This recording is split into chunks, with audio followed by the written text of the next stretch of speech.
The iron on your wrists is cold. Not the cold of a winter night in the mountains where you were born. This cold has no memory of weather. It is the engineered cold of an anvil, and it has already drunk the blood warmth from your fingers. Through the stone under your knees, you feel the crowd, a low vibration climbing up your spine. They are not chanting for your death. That would be a mercy. They are chanting for your unmaking, and Rome is about to deliver it. You were a king. You commanded armies. Your own people whispered your name in prayer. And in this corridor beneath the Forum, you finally understand. Your life ended the moment the legions caught you. What begins now is something else. Rome will not simply kill you. Rome will arrange the world so that you were never born. This is not a catalogue of cruelties. This is a dissection of a method built by the most organized civilization the ancient world had ever produced. We are going to walk through the machine they engineered, not to defeat enemies, to delete them, to take a living human being apart, name first, body second, memory last, until even the dust forgets him. This was not rage. This was an assembly line, a factory whose only product was absence. So why was this required? Why did the masters of the Mediterranean need to do more than win? Why erase the loser from history itself? The answer is not appetite for pain. The answer is fear, a specific fear, buried at the center of the Roman mind. The terror of being forgotten, so heavy, so personal, that it demanded the total deletion of anyone who threatened Roman memory. The mutilated bodies were not punishment. They were public notices. The shattered biographies were not waste. They were the mortar holding the Pax Romana together. Tell us in the comments which city and country you are watching from. And if our work means something to you, take a second to subscribe and stand with this project. You are watching Romanus, your home of the Roman Empire, on YouTube. The unmaking of a man does not begin at the executioner's block. It begins with a parade. It begins with the Roman triumph. Forget the word parade. A triumph was a piece of religious theater, scripted by the state and approved by the Senate. The general at its center wore a tunica palmata embroidered with palm leaves and a toga picta dyed in murex purple. His face was painted red with cinnabar, in imitation of the terracotta face of the statue of Jupiter inside the Capitoline Temple. For a single afternoon, he was not a man. He was the god, walking through the streets in borrowed skin. That elevation had a price, and the price was paid by his prisoner. While the general climbed toward divinity, his most dangerous captive was ground down in the same hours, on the same route, in front of the same crowd. A public funeral for a soul, watched by hundreds of thousands, and behind the general, on the chariot itself, stood a slave whose only job was to hold a golden crown above his head and whisper into his ear, over and over, "Respice post te, hominem te memento." Look behind you. Remember, you are only a man. That whisper tells you everything about the Roman fear of forgetting. No one learned the lesson of the triumph harder than Jugurtha, king of Numidia. For years he had been a shadow across North Africa, a guerrilla mind who ambushed legions in the dry country south of Cirta, who bought senators in Rome with mule loads of silver, who held up a mirror to the rot inside the Republic itself. Sallust wrote that he once stood at the gates of Rome, looked back, and called the city a place for sale and doomed to perish the moment it finds a buyer. He was the war Rome could not finish, until, in 105 BC, his own father-in-law, King Bocchus of Mauritania, sold him to the quaestor Lucius Cornelius Sulla in a backroom negotiation conducted under the stars of the Atlas Mountains. Sulla would remember that deal for the rest of his life. He had a signet ring made showing the betrayal scene, and he wore it until the day he died. The man who got the credit, however, was Gaius Marius. On the 1st of January, 104 BC, Marius celebrated his triumph. Jugurtha was the centerpiece. Picture the morning. The noise of the crowd is not sound. It is pressure. It pushes against your ribs. The Sacra Via is packed for miles. Citizens leaning out of insulae windows, climbing onto the roofs of the basilicas, screaming for your disgrace. You smell wood smoke from the sacrificial bulls already being led toward the Capitol. You smell the sweat of the legionaries marching behind you in their parade armor. You are walked past the rostra, past the temple of Saturn, past the monuments of the state you spent a decade humiliating. You are not a king anymore. You are scenery. Sallust and Plutarch both recorded what came next. As the procession reached the base of the Capitoline Hill, the lictors closed around Jugurtha. Their swords stayed in their sheaths. Their hands went to his clothes. The Numidian purple was yanked off his shoulders. The fabric did not survive the handling. It was shredded between fingers, torn in strips, scattered across the paving stones. Then they went for the gold. His earrings did not come off cleanly. The soldiers pulled, the metal stayed, and the soft tissue of his earlobes split open. Blood ran down his neck onto his bare chest in two thin lines. In that instant, Jugurtha, the king of Numidia, stopped existing. What stood in front of the crowd was something else, a bleeding object, a trophy with a heartbeat. The procession ended at the temple of Jupiter Optimus Maximus, where Marius offered the white bulls and dedicated his laurel crown on the god's lap. His punishment did not end there. They dragged Jugurtha back down the slope of the Capitoline to the Tullianum. The Tullianum was older than the Republic. It sat at the foot of the Capitoline, beside the Comitium, a circular chamber of tufa blocks lowered into the bedrock during the reign of the kings. Originally it was a cistern, fed by a spring that still trickled through the floor in Sallust's day. There were no cells inside it. There was no schedule of meals. There was only the cold spring water, the damp walls, and the round stone lid above your head. Sallust described it directly.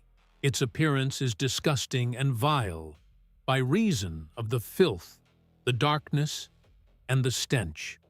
That was the building they lowered him into. A man who had ruled a kingdom looked around at the slime, at the single shaft of light coming down through the opening. And according to Plutarch, he chose mockery as his last weapon. "By Hercules," he said, "what a cold bath this is." Then the stone slid into place. The ancient sources disagree on how he died. Plutarch says they stripped him to the skin and yanked the earring out of his ear so hard that the lobe tore. He went mad in the dark. 6 days he lay there, naked on the floor of the cistern, until starvation finished what the parade had started. Rome did not just take his life. Rome stripped him of identity, mocked his royalty in front of 500,000 people, and then dropped the leftover body into a pit underneath the heart of the city. His son, Oxyntas, was sent into internal exile in the town of Venusia. The Numidian throne was handed to a half-brother. Within a generation, Jugurtha was a footnote inside a Sallust monograph, and nothing else. He was unmade. But what about an enemy who was not a foreign king? What about a Roman? What did the machine do when it decided that one of its own emperors had to be deleted? For that, they used something worse than execution. Worse, in the eyes of many ancient writers, than crucifixion. It was called Damnatio Memoriae. the condemnation of memory. This was not a riot. It was not vandalism. It was a formal vote of the Senate, written in the official record. A signed, sealed legal order to reach back through time and pull a man out of history, to make him a blank space on the wall, a gap in the record where a human being used to stand. The most famous target of this sentence was the Emperor Domitian. His reign had been a long exercise in fear. Suetonius records that he executed at least 12 senators of consular rank in the final years, including his own cousin Flavius Clemens, whose body was barely cold before his wife Domitilla was exiled to the island of Pandateria. He filled the corridors of the Domus Flavia with informers. He liked to sit alone in his throne room catching flies and stabbing them with a stylus. And one courtier joked that the emperor had no company at all, not even a fly. The joke became prophecy. On the 18th of September, AD 96, a steward named Stephanus walked into Domitian's bedroom on the Palatine with a fake bandage on his arm. The bandage hid a dagger. The first strike went into the groin. The emperor fought him on the floor, clawing at his eyes with his fingers. Other conspirators ran in. 7 wounds, Suetonius counts. Then silence on the marble. The Senate did not exhale in private. They reacted in public, and they reacted with method. Suetonius is the source most often quoted, but the colder description belongs to the younger Pliny in his Panegyricus. He describes senators climbing onto chairs to take down the imperial portraits with their own hands. "It was our delight," he wrote, "to dash those proud faces to the ground, to smite them with the sword, to savage them with the axe, as if blood and pain would follow every blow." Ladders went up against the triumphal arches. Statues were pulled down by ropes thrown around their necks, dragged across the paving stones of the Forum, and broken with hammers until the faces were unrecognizable.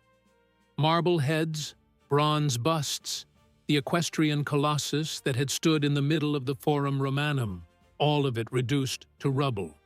Some of the bronze was melted on the spot and recast. The Cancelleria reliefs were buried in the foundations of a new building, face down, so the chisel marks on Domitian's profile would never see daylight again. The deeper work was done with chisels. Teams of stonecutters were dispatched across the empire from Britain to the Euphrates. Their instructions were narrow. Find the name Domitianus. Find the title Germanicus, which he had voted himself after a minor frontier campaign. Remove them. They climbed onto temple facades in Ephesus. They reworked the dedicatory inscription on the Arch of Titus, which his brother had begun and he had finished, scraping his contribution clean. They went through the bronze military diplomas issued to retiring auxiliaries and gouged out his name letter by letter, leaving a clean rectangle of metal where the imperial signature had been. The coins went back to the mint. His face was melted off them. His laws were repealed by the new emperor, Nerva, in his first month. Even the month of October, which Domitian had renamed Domitianus, went back to its old name within a week. The goal was not to make citizens hate Domitian. The goal was to make sure that 2 generations later, no one could prove he had ever sat on the throne. A murder carried out in 3 directions at once: past, present, future. An empire turning its full administrative weight against a single name. And yet, erasure was not always loud. Sometimes the most complete unmaking was the opposite. Sometimes it meant keeping the enemy alive, on display, polished, for the rest of their natural life. That was the fate of Zenobia of Palmyra. She was not a small player. In the middle of the 3rd century AD, during a stretch when Rome was bleeding from civil war, plague, and the loss of the Emperor Valerian to Persian captivity, Zenobia carved a personal empire out of the Roman East. She inherited it from her husband, Odenathus, who was murdered at a banquet in Emesa in AD 267 under circumstances the ancient sources never fully explain. From the oasis city of Palmyra, sitting halfway between the Mediterranean and the Euphrates, she pushed her armies west and south. Egypt fell in AD 270. Her general Zabdas marched into Alexandria and took the grain fleet that fed the city of Rome itself. Anatolia bent as far as Ancyra. The Levant followed. She read philosophy with the rhetorician Cassius Longinus, who had taught in Athens. She wrote letters in Greek and Aramaic and reportedly understood Egyptian. She claimed descent from Cleopatra and minted coins in Alexandria with her own face on the obverse and her young son, Vabalathus, on the reverse. To the Senate, she was something they did not have a category for: a queen, a scholar, a general, and a direct insult to Roman authority, all inside one body. When the Emperor Aurelian finally cornered her armies outside Emesa and then again under the walls of Palmyra itself in AD 272, the city assumed she would die in public. Strangled in the Tullianum like Vercingetorix, beheaded like Pompey on an Egyptian beach, thrown from the Tarpeian rock. They were wrong. She tried to flee east on a dromedary, across the desert toward the Persian frontier, hoping to reach the Shah and trade her empire for asylum. Aurelian's light cavalry caught her on the bank of the Euphrates before she could find a boat. Zosimus and the Historia Augusta both record the chase. The cavalry brought her back to Aurelian in his command tent. Longinus the philosopher was executed on the spot for writing her speeches. Zenobia was kept alive. In AD 274, Aurelian staged one of the largest triumphs Rome had ever seen, and he made Zenobia the headline act. The procession included 20 elephants, 200 tamed lions and leopards, 4 tigers, giraffes, and elk. Goth and Vandal prisoners walked in front of her. Behind her came a chariot with no rider, the personal chariot of the Sassanid king Shapur I, captured in a raid. But Aurelian did not strip Zenobia like Marius had stripped Jugurtha. He did the opposite. He dressed her in the full regalia of an Eastern queen: silk from the Chinese caravans, a diadem set with pearls, earrings, necklaces, rings on every finger, so many gemstones that her steps slowed to a shuffle, and the chains around her wrists and her throat were not iron. They were gold. Zosimus says the weight of those golden chains was so heavy that a servant walked beside her, holding the slack so she could keep moving forward without falling. This was not mercy. It was a higher grade of cruelty. Rome was making an announcement to 100,000 spectators packed along the triumphal way. We do not need to kill this woman. We can capture her, bind her in her own treasury, and turn her into furniture. She is no longer a threat. She is an exhibit, a souvenir from the eastern provinces, walked through our streets at the speed our emperor chooses. After the triumph, she was not lowered into the Tullianum. She was given a villa at Tibur, in the green hills above the Anio River, less than a day's ride from Rome. The Historia Augusta places her house near Hadrian's later villa complex, in the same valley. She lived in comfort. Her daughters married Roman senators. One of them, according to a later inscription, became the wife of a man who held the consulship under a future emperor. Her bloodline disappeared into the senatorial class of the very people she had tried to overthrow. On the surface, a happy ending. In reality, the most thorough erasure in this entire chapter. Zenobia, the warrior queen of Palmyra, was dead. The person walking through the gardens at Tibur, speaking Latin with an accent from Syria, was a Roman matron. Her rebellion had been digested by the imperial archive. Her identity had been rewritten by the clerks of the cursus honorum. She had become a daily, breathing advertisement for one message: fight Rome, and Rome will not destroy you. Rome will absorb you. Rome will turn you into one of its own. A cage without bars. A funeral that lasts 30 years. Palmyra itself paid for her education in defeat. When the city rose again in AD 273, Aurelian came back and sacked it. Zosimus says the population was put to the sword, the Temple of Bel was stripped, and the caravan trade that had built the city was rerouted permanently. The oasis became a garrison town. The walls Zenobia had defended were never rebuilt at the same height. To understand why these rituals mattered so much to Roman minds, you have to understand their relationship with memory. For a Roman aristocrat, biological life was short and unimportant. The real prize was something else. The Romans called it fama, glory, reputation. The conviction that a man's name, attached to great deeds, could outlive his body by 1,000 years. Carved on the front of a tomb on the Via Appia, spoken in a Senate speech a century after his death, repeated by a historian who had not yet been born. That was the only victory over death that a Roman believed in.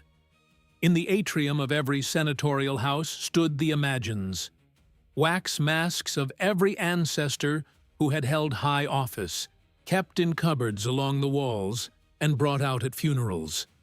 Polybius describes the ritual. At the burial of a noble, actors put on the masks, wore the appropriate robes, and walked beside the corpse so that the dead man entered the forum, surrounded by every consul, praetor, and triumphator in his bloodline. The whole point of a Roman life was to add one more mask to that cupboard. It is why they emptied their fortunes into marble mausoleums on the roads outside the city. It is why they paid writers to record their campaigns. It is why they clawed at public office like men drowning. They were all chasing the same shadow, the hope that someone, somewhere, in a future they would never see, would speak their name out loud. If you are following this kind of forensic walk through the Roman mind, take a second now and join the lineage. Hit the subscribe button. That is how this work continues, and that is how you get every new investigation we publish. Now hold that idea of fama in your hand, because it explains why Damnatio Memoriae was a weapon of absolute terror. An executioner takes the body. Damnatio Memoriae takes the only part of you that was supposed to be safe from death. The name. It is a sentence of eternal silence. To have your statue smashed was to be disfigured forever. To have your name chiseled out of a public inscription was to have your achievements robbed in front of you. A formal Senate vote that your life had added up to 0. To have your imago burned was to leave your descendants without an ancestor at all. There would be no mask to walk beside their coffins. The line ended with you, a second death, a heavier one. For a culture built on ancestor cults, death masks in the atrium, and the relentless hunt for everlasting fame, no harsher punishment existed. It was the top shelf of the Roman cabinet, reserved for the enemies they hated most personally. Caligula's name was struck from records after his assassination in AD 41. Nero's statues were defaced after AD 68. Geta, the brother of Caracalla, was murdered in his mother's arms in AD 211, and then erased so thoroughly that on the famous Severan Tondo, a painted wooden portrait from Egypt, his face has been physically scraped off the panel. You can still see the gouge mark today in a museum in Berlin, where a child's face used to be.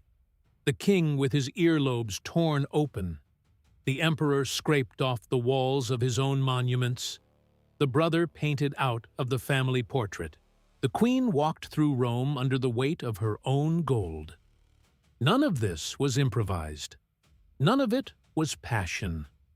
These were precise stages of a process, an assembly line built for the dismantling of human identity. The victims were forced to watch, with their own functioning eyes, as their biographies were taken apart in front of them. By the time the executioner arrived, or worse, by the time the comfortable villa at Tibur was assigned, the person had already been reduced to a shell. They were turned into ghosts long before their hearts stopped beating. But identity was only the first layer Rome knew how to peel. For those who committed what Rome considered the unforgivable sin, mass armed rebellion against the state itself, the machine reached for a different set of tools. Tools that did not touch the name at all. Tools that worked directly on the flesh.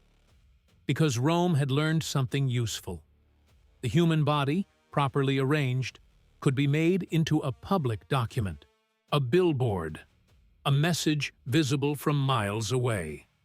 And the message Rome was about to write on the bodies of its next set of enemies would stretch for 120 miles along a single road, from the gates of Capua to the gates of Rome itself. The most notorious of all Roman punishments was not designed to kill. It was designed as architecture, public, biological architecture. Crucifixion ended a life by asphyxiation. The chest muscles failed, the diaphragm locked, the lungs filled, the heart stopped. But that was the side effect, not the product. The product was the cross itself. A vertical structure with a body attached, left standing in a public place until weather and birds finished the job. A warning sign that worked 24 hours a day. The Romans did not invent the practice. They took it from the Carthaginians and the Persians, and they industrialized it. By the late Republic, they had specialized vocabulary for every stage. The patibulum was the crossbeam the condemned man carried on his shoulders to the execution site. The stipes was the vertical post, often left permanently in the ground at a designated execution field outside the city walls. The sedile was a small wooden peg fixed to the upright, which the executioners could position under the groin to prolong the death by hours or even days. Cicero called crucifixion crudelissimum taeterimumque supplicium, the cruelest and most disgusting of punishments, and pointed out that no Roman citizen could legally be subjected to it. That was the point. It was reserved for slaves, foreigners, and rebels, a status marker written in nails. There is no purer example of the technique than what happened to the men who had followed Spartacus. In the spring of 71 BC, the slave rebellion that had broken 5 Roman armies in a row was finally cornered in Lucania, in the valley of the Silarus River. Marcus Licinius Crassus, the richest man in Rome and the general who had paid for his command out of his own treasury, closed the trap. Plutarch says Spartacus himself fell on the field, fighting on foot after his horse was killed under him. His body never identified because it had been hacked beyond recognition. Around 6,000 survivors were taken alive. Crassus did not send them to the silver mines of Spain. He did not auction them at Delos, where the slave market could handle 10,000 bodies in a day. He did not even kill them in one place. He used the road. The Via Appia ran from the Porta Capena, the southern gate of Rome, to the city of Capua, where the rebellion had started inside the gladiatorial school of Lentulus Batiatus 4 years earlier. The distance is roughly 200 kilometers, 132 Roman miles. Crassus had his engineers measure the road and space the crosses evenly across the entire length. Appian gives the number directly: 6,000. One cross every 30 or 40 meters. For 132 miles.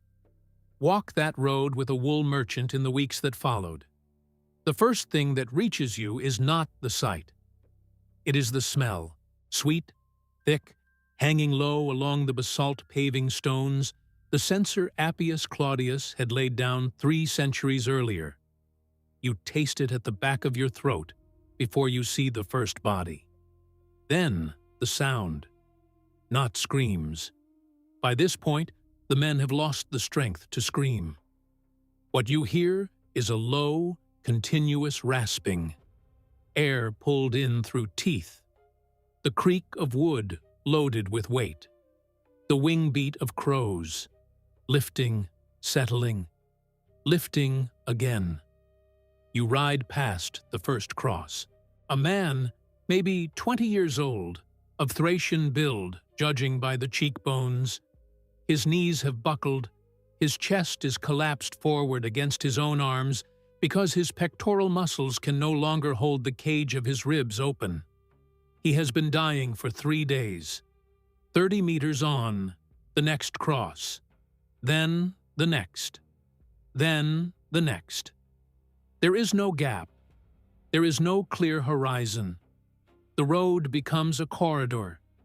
You ride for an hour, and you have passed 200 men. You ride for a day, and you have passed 2,000. You reach the Forum Appii, the small posting town Horace would describe a generation later as full of bargemen and innkeepers. The innkeeper takes your coin. He does not mention the road. He has stopped noticing. Some of the bodies are old. Some are recent. The recent ones still bleed from the nail wounds in the wrists, where the iron has crushed the median nerve and the flexor tendons. The older ones have been worked on by birds. The eyes go first. Then the soft tissue of the cheeks. Then the lower abdomen, where the skin tears under its own weight. Crassus left standing orders that the bodies were not to be taken down. Roman law normally allowed family members to claim a corpse from the cross by petition with a small bribe to the carnifex on duty. Crassus suspended that right. The bodies stayed up for months. Some inscriptions and roadside notices suggest a few were still there at the end of the year, reduced to dry meat and bone, the patibulum sagging into the stipes. Crassus got his consulship the following year. He shared it with Pompey, the man who had arrived at the last minute, killed 5,000 fleeing rebels, and written to the Senate claiming he had ended the war. The 2 men loathed each other.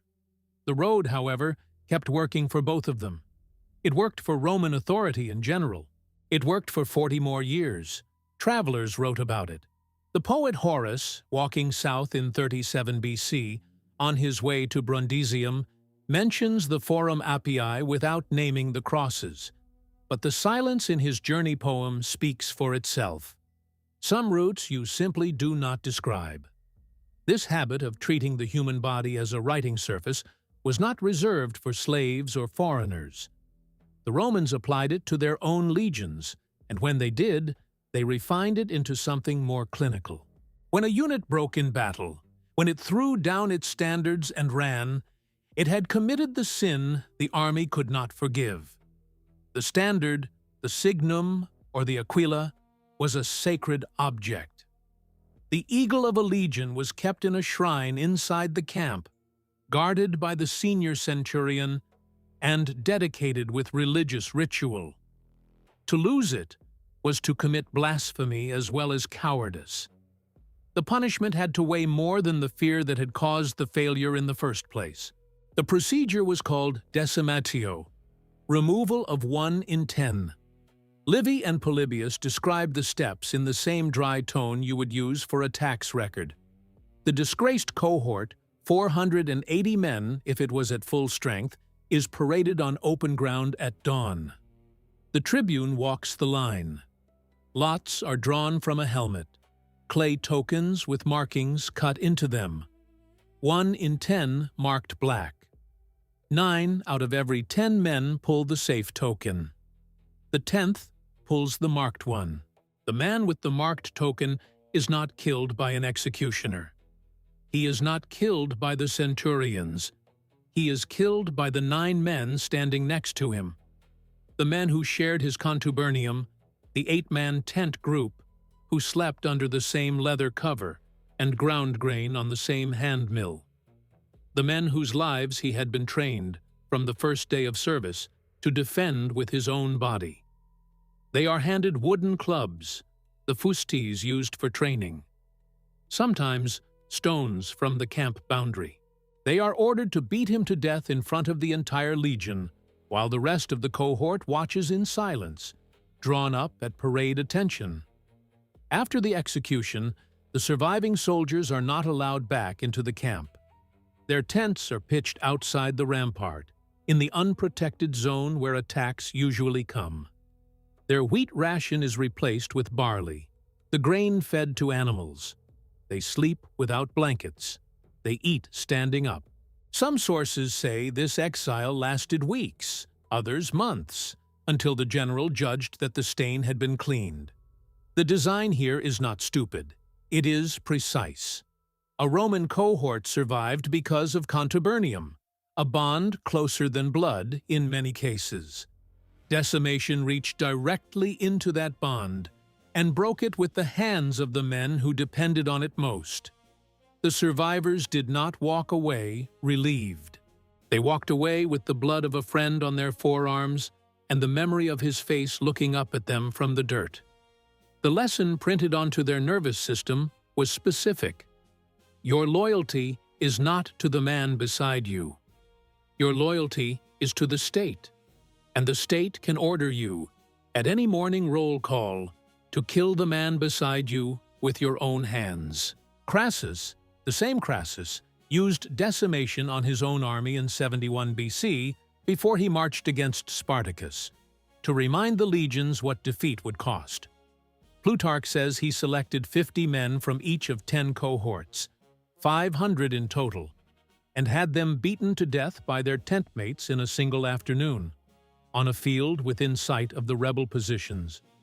The smoke from the funeral pyres rose all evening. The army never broke ranks again. The practice did not die with the Republic. Cassius Dio records that Mark Antony decimated a cohort in 36 BC after a failed assault during the Parthian campaign. The Emperor Augustus is said to have done it to soldiers who lost their standards. Galba revived it in AD 68 against a unit of Marines who had petitioned him for promotion. Even in the 3rd century AD, the Emperor Macrinus used a softer version, centesimatio, 1 in 100, because by then the army was small enough that the old ratio would have hollowed out his frontier. If decimation was the army's private ceremony, the arena was Rome's open one, and the highest production value, the most expensive seat ticket, belonged to a category the lawyers called damnatio ad bestias, condemnation to the beasts. This was not a man thrown into a pit with a lion. That description belongs to bad films. What happened in the Flavian amphitheater, opened by the Emperor Titus in AD 80 with 100 days of games, and in the provincial arenas at Pozzuoli, Carthage, Lyon, and Verona, was scripted theater. The condemned man was costumed. The set was built. The myth was chosen in advance. Behind the scenes, a small army of trainers, called bestiarii and venatores, worked in the underground passages, the hypogeum, lifting cages on wooden elevators powered by counterweights. The Colosseum had 36 trapdoors. Animals appeared on the sand as if conjured from nothing. The poet Martial wrote an entire book about the opening games of AD 80, the Liber de Spectaculis. He describes specific executions with the tone of a theater critic praising a particular production. A prisoner is dressed as Orpheus. He is handed a lyre. The arena floor has been disguised with potted trees, oak and laurel, hauled in from the slopes of Mount Algidus, and live deer wander between them to suggest a forest. Trained boars and birds are released first. They approach the man without harming him, because in the myth, Orpheus charmed all creatures with his music. The audience knows the story. 25,000 mouths close. The crowd leans forward, waiting for the rewrite. Then the bears come out. The bears are Caledonian, shipped down from the forests of northern Britain through the supply chain Domitian's procurators had set up in the previous decade. They have not eaten in 3 days. They go through the man in front of the assembled city, and Martial writes the line, "Only Orpheus was missing from that grove." Another prisoner is given the role of Mucius Scaevola, the early Roman hero who in the legend held his right hand in a fire without flinching to prove Roman courage to the Etruscan king Porsenna. The condemned man is tied to a stake at the center of the arena. His right arm is forced into a brazier of coals. The smell of cooked human reaches the upper tiers, the cheap seats reserved for slaves and foreigners, where the awning, the velarium, flaps in the wind. The crowd watches the flesh blacken and split. When the arm has burned through to the bone, he is dispatched with a single blow from a confector, the specialized arena executioner who wore a mask shaped like Charon, the ferryman of the dead. Another prisoner plays Pasiphae, the queen of Crete, who in the myth coupled with a bull. A woman, almost certainly a slave or a criminal condemned for some other offense, is strapped beneath a wooden frame on the sand.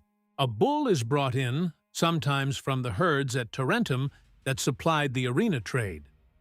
Martial reports the myth confirmed in front of the audience. He treats it as a successful effect. Another, named Laureolus in Martial's epigram, plays a famous bandit from a contemporary pantomime. He is nailed to a cross set up in the middle of the sand, and then a Caledonian bear is released to feed on him while he is still attached. The audience already knows the play. They have seen the actor version on the comic stage. Now they get the live edition. Martial says the bandit's mangled limbs lived on, the parts dripping while no part remained a body. The horror here is not the deaths. The horror is the editorial decision. An imperial official called the Procurator Monerum sat at a desk inside the offices behind the Ludus Magnus and matched prisoners to mythological roles. He wrote the list. He ordered the props. He calculated the cost of the bears and the bulls and the potted oaks. The personal death of the man on the sand was confiscated. It was turned into the climax of a fictional story the audience already knew the ending of. He was a prop. His agony was a sound effect. The most private moment of his existence had become public domain. Nothing pushed this logic further than the gladiator system itself. Here the line between victim and celebrity collapsed into one body.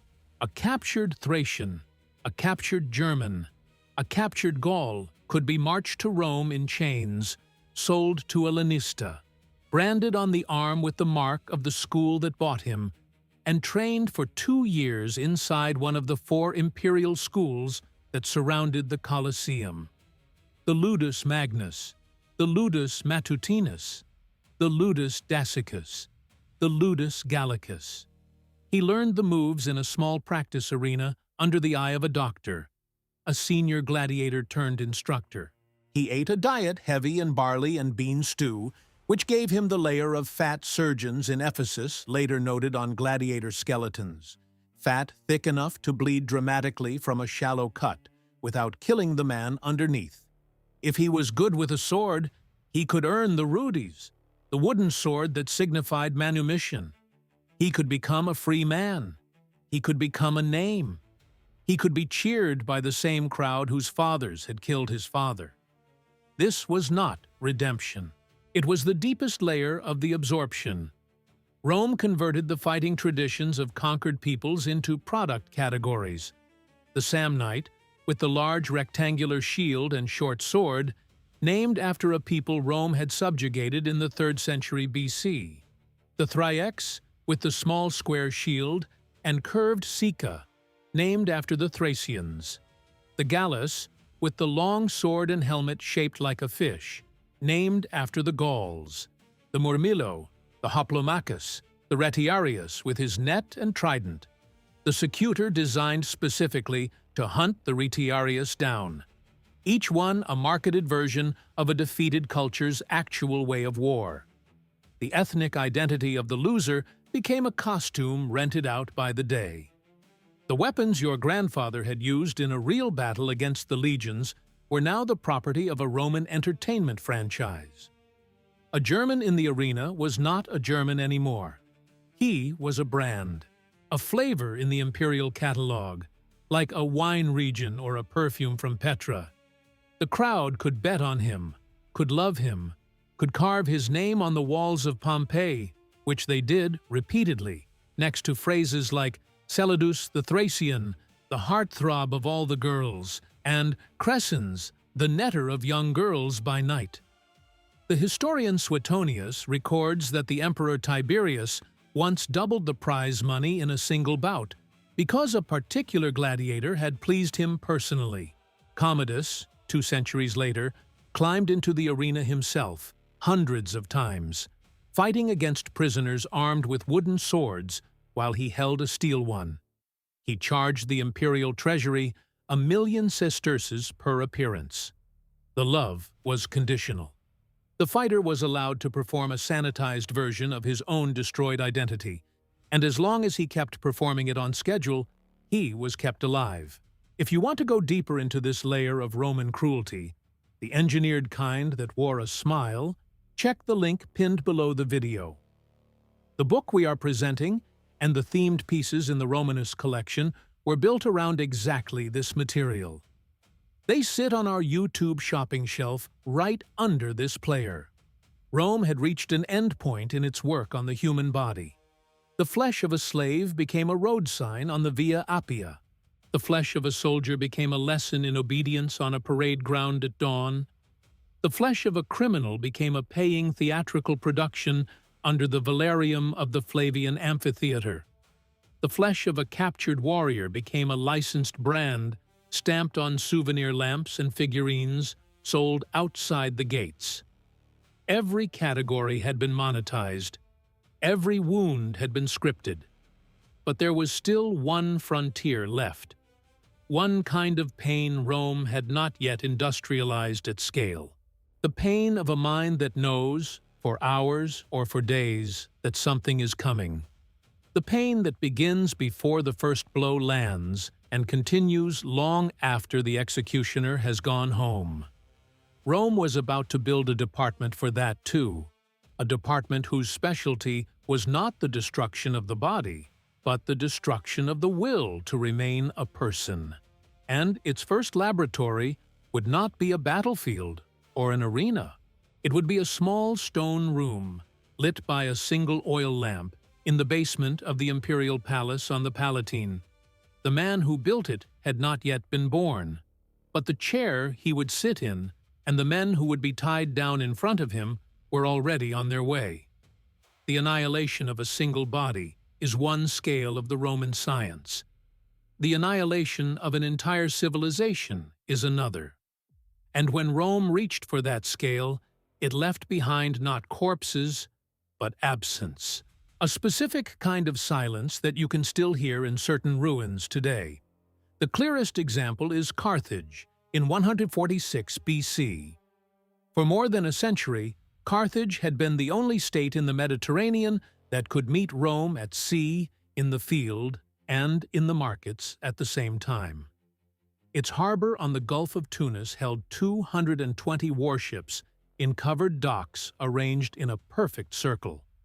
The Kothon, a piece of naval engineering that no Greek city had matched. Its merchant fleet reached the tin mines of Britain and the gold rivers of Senegal. Its agricultural treatises, written by Mago in 28 scrolls, were the textbook used across the Mediterranean for the management of olive groves and vineyards. The Punic Wars were not skirmishes. They were 3 generational conflicts. In 218 BC, Hannibal Barca crossed the Alps with 37 war elephants and broke 3 consular armies at Trebia, Trasimene, and Cannae. At Cannae, in a single August afternoon in 216 BC, 50,000 Roman soldiers died in a field of dust outside an Apulian grain town.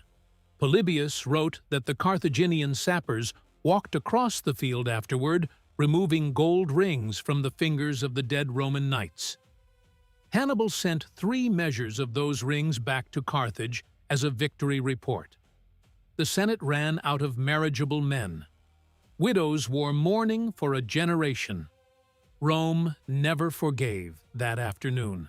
2 generations later, the senator Marcus Porcius Cato, called Cato the Censor, returned from a diplomatic mission to North Africa and brought a fresh fig with him into the Curia. He held it up and showed the senators how recently it had been picked. He pointed out that the fig had come from a city only 3 days' sail from Rome. Then he sat down. From that morning until his death in 149 BC, Cato ended every speech he gave, on water rights, on grain prices, on temple maintenance, with the same 5 words: Ceterum censeo Carthaginem esse delendam. Furthermore, I propose that Carthage must be destroyed. In 149 BC, the Senate found a pretext, an unauthorized Carthaginian campaign against the Numidian king Massinissa, and declared the Third Punic War. The Carthaginians sent ambassadors, agreed to disarm, handed over 200,000 sets of armor and 2,000 catapults to Roman commissioners at Utica, and only then learned the final condition. The city itself must be moved 10 miles inland, away from the sea. Without the harbor, Carthage would die anyway. The ambassadors refused. The siege began. In the spring of 146 BC, after 3 years of failed assaults, Publius Cornelius Scipio Aemilianus, the adopted grandson of the man who had defeated Hannibal at Zama, breached the outer walls. Appian wrote the final chapter, and the detail is exact. The fighting did not end at the walls. It continued for 6 days through the residential districts called the Megara, up the slope toward the Byrsa citadel, where the last defenders waited. The streets of Carthage were narrow. The houses were 6 stories tall, packed with families that had nowhere left to go. Roman soldiers fought roof to roof. They threw burning brands through windows. They pushed timber walls onto the people in the alleys below. Appian says the sound that rose from the lower districts was a single continuous roar, made of fire, falling masonry, and human voices, audible from the Roman camp 2 miles outside the walls. Behind the assault troops came the cleanup. Special detachments worked with iron hooks. They dragged bodies aside to clear a path for the next wave. Some of the bodies were still alive. They moved as they were pulled. The legionaries advancing in column trampled the wounded into the paving, breaking ribs and skulls under the hobnails of their caligae. Cavalry came after the infantry and rode over what remained. Children climbed onto the roofs and threw tiles down on the column until the column burned the buildings underneath them. By the 7th day, the Byrsa fell. 50,000 survivors came out under a flag of surrender and were sold into slavery on the spot, separated by gender and age, marched in 3 columns toward the coast where the ships were waiting. The Carthaginian general Hasdrubal threw himself at Scipio's feet and begged for his life. His wife stood on the steps of the temple of Eshmun, above the citadel, the highest point in the city, and watched her husband do it. She called out a single sentence that Appian preserves, telling Hasdrubal he had brought disgrace on his ancestors. Then she cut the throats of her 2 sons in front of him, dropped their bodies into the fire that had already taken the temple, and walked into the flames herself. Scipio watched the city burn from a hill outside the walls. Polybius, his old tutor, stood next to him. According to Polybius's own account, preserved through Appian, the general was silent for a long time, and then quoted 2 lines from Homer about the destruction of Troy. He turned to Polybius and said quietly that he feared the same fate would one day come for Rome. He wiped his face with the back of his hand. Then he gave the order for the next phase. The next phase was not war. It was procedure. A commission of 10 senators arrived by ship from Rome to supervise the deletion. For 17 days, the legions worked as a demolition crew. They pulled down the walls of the Kothon, broke open the temples of Tanit and Baal-Hamon, smashed the stelae in the Tophet sanctuary, where the urns of cremated infants had been buried for 4 centuries. The famous library of Carthage was distributed to allied Numidian kings, except for Mago's agricultural treatise, which was translated into Latin by a commission chaired by Decimus Junius Silanus and kept in the senatorial archive. Everything else was burned or shipped out. When the structures were gone, the priests came forward. Roman religious law had a formula. It was called devotio in its terminal phase. The pontifices consecrated the ground to the Dei Inferi, the gods of the underworld. They declared the soil sacer, set aside from human use. They pronounced a malediction on any person who in any future century might lay a stone on that ground and call it a town. The medieval story about salting the earth is invented. The reality was worse. The ground was made religiously radioactive. To rebuild Carthage was, by Roman sacred law, an act of sacrilege punishable by death. It worked for a century. When Gaius Gracchus tried to plant a colony there in 122 BC, the project was suspended after the omens were read as hostile.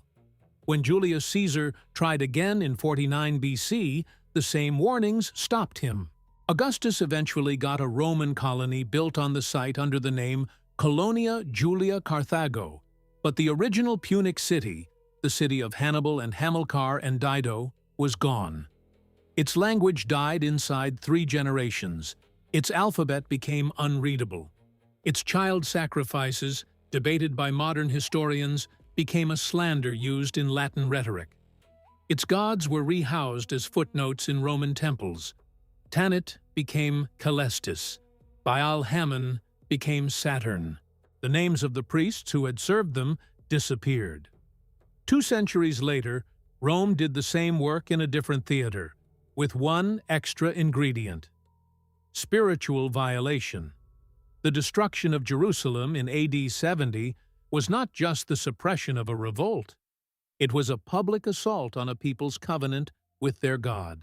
The First Jewish-Roman War had started in AD 66 with a tax dispute in Caesarea Maritima, and escalated when the procurator Gessius Florus seized 17 talents from the temple treasury to cover an imperial shortfall. The riot that followed killed 3,600 Jews in a single afternoon, according to Josephus, and the rebellion spread overnight. 4 years later, it pulled in 3 full legions: the 5th Macedonica, the 10th Fretensis, and the 15th Apollinaris, supported by auxiliaries from Syria and Arabia, under the command of Vespasian and then his son Titus.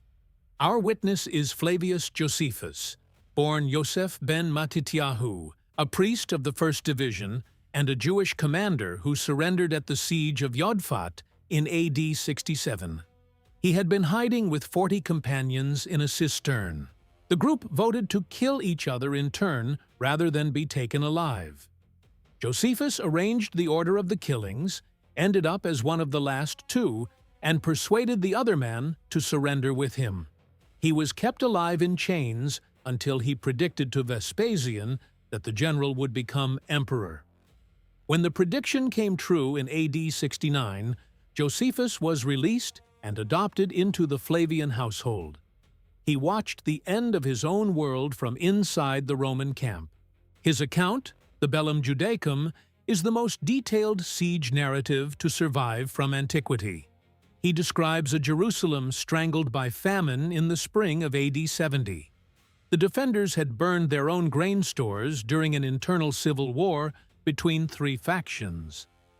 Simon bar Giora held the upper city. John of Gischala held the Temple Mount. Eleazar ben Simon held the inner court. They fought each other through the streets while the Romans built their siege ramps outside. By Passover, the price of a measure of wheat had risen to the cost of a small house.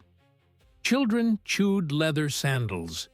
Josephus records a woman named Mary, daughter of Eleazar, from the village of Bethzubah east of the Jordan, a member of the wealthy class who had fled to Jerusalem when the war began.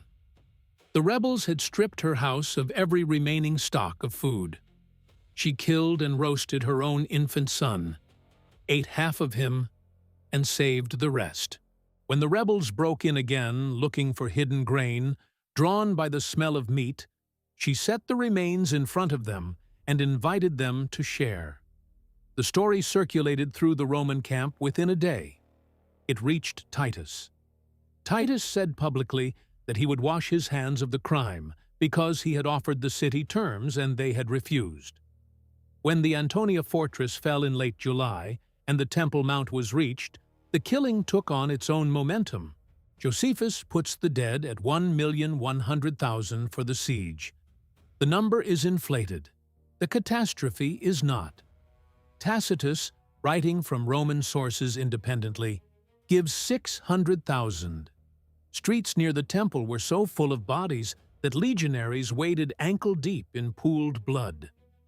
The Tyropoion Valley, the depression that ran through the lower city between the upper and lower hills, filled with corpses dragged downhill by the slope of the ground.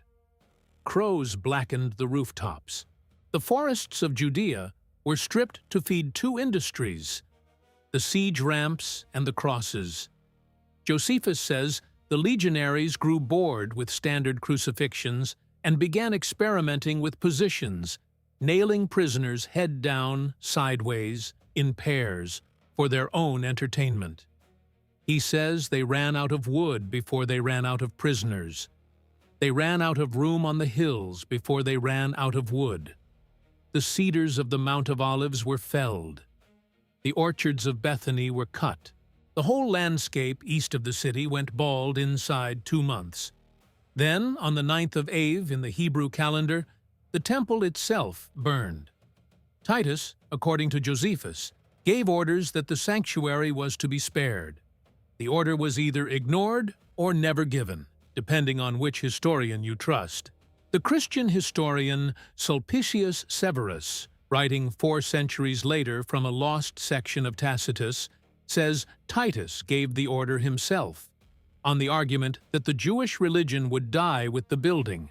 A legionary, unnamed, lifted on the shoulders of a comrade, threw a torch through a low window into a wooden chamber on the north side of the porch. The fire reached the cedar paneling that lined the walls. By nightfall, the entire structure was a column of flame visible from the Dead Sea, 20 miles east. The priests who had remained at their stations were cut down at the altar where they were still burning incense. Some threw themselves into the fire rather than be captured. The high priest Phanius, a stonecutter who had been chosen by lot during the war, was not among the survivors. The treasures came out before the roof collapsed. The 7-branched menorah, beaten from a single talent of gold according to the book of Exodus. The table of the shewbread, on which 12 loaves were placed each Sabbath. The silver trumpets used to call the assembly. The scroll of the law that had been kept in the sanctuary itself. These objects were not melted down. They were not buried. They were not even stored in a Roman temple. They were carried in procession through the streets of Rome in the summer of AD 71 during the joint triumph of Vespasian and Titus. Josephus stood in the crowd as a freedman of the Flavians and described what he saw. 700 captives marched ahead of the wagons, selected for height and physical beauty. Simon bar Giora was at the head of the column with a rope around his neck. The procession ended at the Capitoline. Simon was dragged into the Tullianum, the same hole that had held Jugurtha, and strangled there. A permanent stone arch was erected at the eastern entrance to the Forum, on the slope of the Velian Hill, after Titus died of fever in AD 81. It still stands. On the inner south panel, carved in deep relief, you can see Roman soldiers carrying the menorah on their shoulders. The table of the shewbread is behind them. The trumpets project from the bottom of the scene. The arch was placed exactly on the route by which later triumphs would enter the Forum, which meant that every Roman general celebrating a new victory had to walk under the image of the Jewish god's furniture being carried away in chains. The marble has yellowed. The menorah is still there. The province was renamed. Judea became Syria Palestina under Hadrian in AD 135 after the Second Revolt, in a deliberate effort to detach the land from the people who had named it. Jerusalem itself was rebuilt as Aelia Capitolina. Jews were forbidden to enter on pain of death, except on a single day of the year, to mourn at the western retaining wall of the destroyed temple. That ban lasted until the 7th century. Behind the spectacles, behind the carved arches, behind the curses pronounced on emptied ground, sat the silent engine that paid for everything: mass enslavement. For most people Rome conquered, the end was not a cross on the Appian Way or a role in a Colosseum myth. The end was a slave collar with a bronze tag riveted to it that gave the owner's address and a small reward for return. The Roman war machine ran on a constant intake of human bodies. Julius Caesar, in his own commentaries on the Gallic Wars, records the numbers without emotion. After the campaign against the Usipetes and Tencteri in 55 BC, 430,000 killed or captured, including women and children driven into the angle of the Rhine and the Meuse. After the surrender of the Aduatuci, 53,000 sold in a single auction held in the camp, the proceeds shared among the soldiers. After Alesia, in 52 BC, the entire surviving garrison handed to his soldiers one slave for each legionary, around 50,000 more bodies. Plutarch and Appian both calculate that Caesar's 8 years in Gaul produced roughly 1 million dead and 1 million enslaved. Caesar paid off the bulk of his personal debts to Crassus inside 2 campaign seasons. The price of a healthy adult slave at the markets of Aquileia and Delos collapsed during these years. Strabo writes that at Delos, the great clearinghouse in the Aegean, the docks could process 10,000 slaves in a single day. Auctioneers shouted over each other. Buyers walked the lines, pinching arms and checking teeth. New arrivals stood on a raised platform with a chalk plate hanging from the neck that listed origin, age, and any defects. Stand inside one of those numbers for a moment. You are a wheat farmer from the territory of the Aedui, in the upper Loire Valley. You have a wife named in a language Rome will never bother to record. You have 3 children. You speak a Celtic dialect that has perhaps 8,000 surviving speakers. Your grandfather is buried under a stone marker behind your house. You worship a goddess of the river that runs past your barley field, whose name is spoken only in a song your mother sang at midsummer. One morning the legions arrive, and the village fights, and the village loses. By evening you have been chained at the neck to 12 other men by a single iron ring linking you together. You walk south behind a Roman supply wagon for 2 months, through the Cevennes passes, down into the Rhone Valley, across the Alps by the Mont Genèvre route. Your wife is in a different column, walking east toward Italy with a slave merchant who paid in cash. Your eldest son is in a 3rd column, going to the silver mines at Carthago Nova in Spain, where the life expectancy underground is 22 months. You will not learn any of this. You will simply never see them again.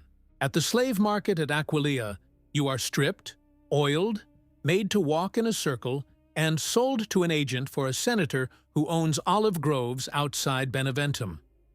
Your new name is Gallus. Sometimes the slaves give the new arrival a single syllable. Poor boy.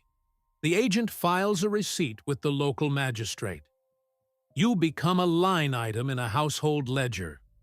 You will work 11 hours a day in the groves under an overseer who is himself an enslaved Greek. If you survive 10 years, you may be allowed to take a partner. But any child you produce will belong to the senator and may be sold separately. Your god will not be worshipped in Beneventum.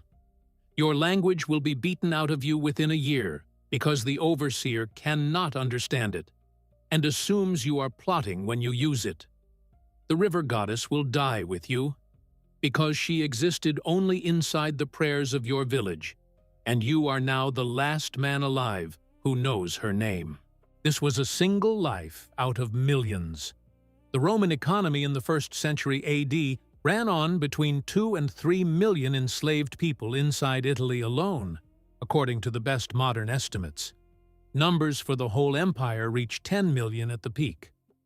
Every one of those numbers was an erased lineage, a bloodline that had survived the Ice Age, the Bronze Age, and 40 generations of subsistence farming, terminated in a Roman cadastral register with a single Latin diminutive.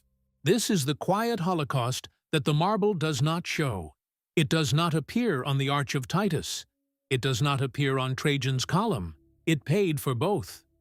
Tacitus, near the end of the 1st century AD, wrote the most honest sentence ever set down about the empire. He put it into the mouth of a Caledonian chieftain named Calgacus on the eve of the Battle of Mons Graupius in AD 83, somewhere in the foothills of what is now eastern Scotland. The speech is almost certainly Tacitus's own composition. The conclusion is unforgettable. Aufere, trucidare, rapere, falsis nominibus imperium, atque ubi solitudinem fatiunt, pacem appellant, to plunder, to slaughter, to steal. These things they misname empire, and where they make a desert, they call it peace. That is the working definition of the Pax Romana. Not the absence of war, the absence of the people who might have started one. A peace measured in empty valleys, depopulated coastlines, and roads where the only voices left are the voices of Latin-speaking colonists who arrived after the original residents were sold off. Strabo records that the highlands of Lusitania and the interior of Liguria were almost emptied of population by the end of the 1st century BC. The Iberian language of Tartessos vanished completely. The dialects of the Salaci in the Alpine valleys disappeared after Augustus sold the entire tribe, men, women, and children, at the market of Eporidia in 25 BC. The auctioneer's notice specified that none of them could be freed for 20 years. The aqueducts, the basilicas, the law code, the roads, the dome of the Pantheon, all of it sits on top of that silence. It is the foundation no one likes to discuss. Rome's most permanent monument is not the Colosseum. It is the languages that nobody on earth speaks anymore, because the last child who could have learned them was sold to an estate in Apulia in 170 BC and forgot them by the time he was 20. The science of unmaking is the empire's true inheritance, stripping a king naked at the foot of the Capitoline, chiseling a name out of an arch, walking a queen through Rome under the weight of her own gold, lining a road with crucifixes for 130 miles, beating a soldier to death with the hands of his own tentmates, burning a temple and parading its furniture through a triumph, erasing a tribe into a ledger entry written in a language the tribe never spoke. Every technique still has working descendants in the modern world, and every modern student of power, knowingly or not, has studied at the Roman school. Thank you for staying with this investigation to the final line. If the walk through this material moved something in you, leave a comment. Share this with the one person you know who reads history seriously, and subscribe so the next investigation reaches you on the day it goes live. You have just watched another premium documentary by Romanus, your home of the Roman Empire on YouTube. The descent does not stop here. The next video is already on your screen. Click it. The corridor continues, and the next door is waiting.